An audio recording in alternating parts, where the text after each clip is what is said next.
to 115, and it's Wemby with 41 points, 24 rebounds. And hey, Caruso on the other side, though, not too shabby himself, 31 points for the Thunder.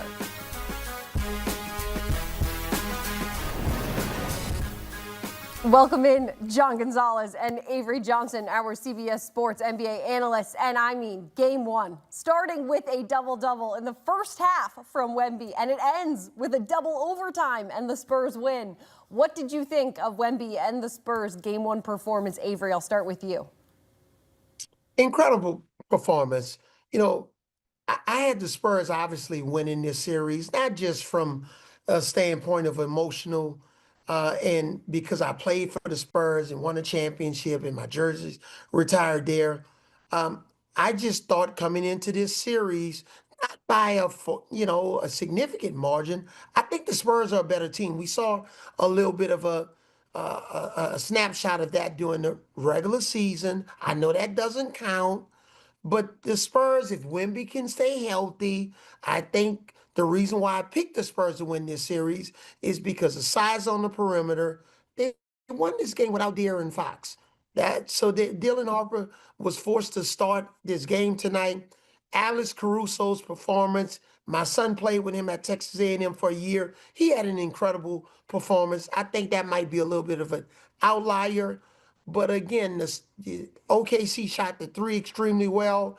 When you look at Steph Castle with 11 turnovers, so, the Spurs got a lot of things to work on. We know Shea's going to be better, but at the end of the day, if the Spurs can stay healthy, mainly Victor Wembanyama, and the depth on the perimeter, the bench, I think they possibly could be the kryptonite to this OKC team, and that's why I picked them to win this series. This series is not over. It's one game. Okay, I agree with Victor Wembanyama, but at the same time, hey, I'm going to game three. Who knows? It may be 1-1 before I get to game three on Friday. But right now, I think OKC have a little bit of an uphill climb because if you were going to beat this Spurs team, you probably needed to beat them tonight.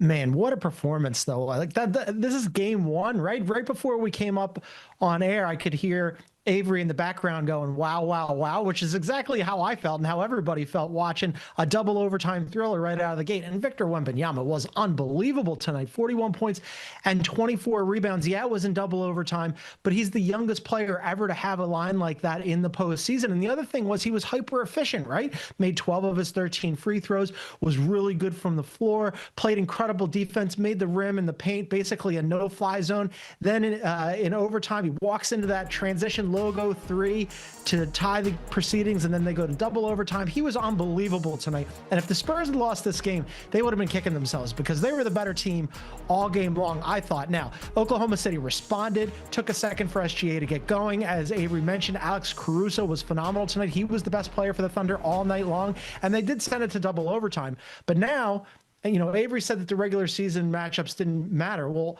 I mean, they kind of matter a little bit because now the Spurs have won 5 out of their 6 meetings with Oklahoma City. And if I'm the Thunder, I'm in my head about that a little bit. They've also now, Oklahoma City, that was just their 8th home loss of the year. Well, guess what? Half of those are courtesy of San Antonio. And again, on a night, as Avery mentioned, where they didn't have De'Aaron Fox, they insert Dylan Harper into the starting lineup and somehow get bigger and more physical and tougher to defend. Dylan Harper's 20 years old. He goes for a double-double tonight and had just 1 turnover. Stephon Castle had a lot of turnovers. He was in the turnover department. He needs to clean that up. But what a remarkable performance all the way around from the Spurs, and especially from Victor Wembanyama. Game one, I don't even smoke. I think I need a lay down, a nap maybe. I know, it was quite a crazy game one, and it's almost impossible to see how game two could even top that. But again, you mentioned this. Shai Gilgeous-Alexander, he gets his 2nd consecutive MVP trophy before the game, and then gets only 4 points in the first half. So, John, what changed in that second half for him to really get going? Well, I mean, he started to be more aggressive and he started to get to the free throw line, but I thought it was a little bit too little, too late. And what happened in this game throughout was, and Avery mentioned this, right? The size on the perimeter for the Spurs. We mentioned no De'Aaron Fox, right? Well, so they insert Dylan Harper. He's bigger. So now you've got Dylan Harper, Stephon Castle. They're hounding SGA. Devin Vassell, he had some time on SGA, as did Julian Champagnie. Okay, and now off the bench, here comes Keldon Johnson. None of them gave SGA any room to really operate. And on top of that, SGA likes to get to the line when things aren't going well, right? Well, the problem with that is when he's trying to draw fouls and get to the rim, guess who's down there? Victor Wembanyama is looming, and you could see him sort of think better of it a couple of times. And so by the time SGA got going, it was almost too late. I mean, they did force double overtime here. I don't want to disparage Oklahoma City too much here, but it really would have helped if SGA's supporting cast had really pitched in. I mean, there were basically only two guys for the Thunder that came to play for the entire game. It was Alex Caruso and it was Jalen Williams, who missed 55 games this year, including a huge chunk of the postseason with a hamstring injury. He played great tonight. And then SGA finally got going. But I'm looking at a guy like Chet Holmgren, who was actively awful tonight. 7 shots in a double overtime game. He had that one block against Wemby at the end of regulation. Other than that, he gave them exactly 0 tonight. So yeah, it wasn't SGA's best game on the night when he ends up getting his back-to-back MVP. But also, the supporting cast didn't exactly help him out. Yeah, and when you look at it tonight, think about this. The Spurs made more free throws than the OKC Thunder attempted. That's a huge win. And sure, Shea was, wasn't the best version of himself, but the Spurs won that from a free throw standpoint. So we'll see what happens in game 2. Shea attempted, 9 free throws tonight? But the Spurs were sensational getting the ball to the basket. They were really aggressive. Victor Wembanyama was extraordinary, as my buddy John Gonzalez mentioned. But remember, back when I played with the Spurs in 1995, and David Robinson was presented with the MVP trophy in front of Hakeem Olajuwon, we know how that series turned out.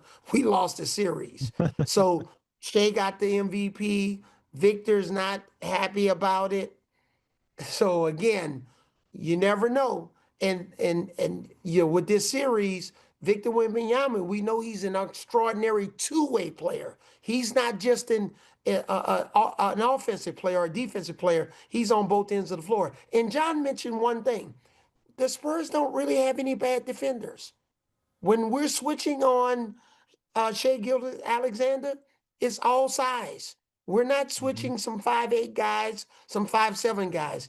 We got size across the board, and it was even very impressive because think about this. Coming off the bench, Carter Bryant played 14 minutes. He only had 3 points, but again, size, defense. Man, what a crazy game 1. We'll have to see what game 2 on Wednesday holds. Avery and John, thank you so much, as always, for the insight.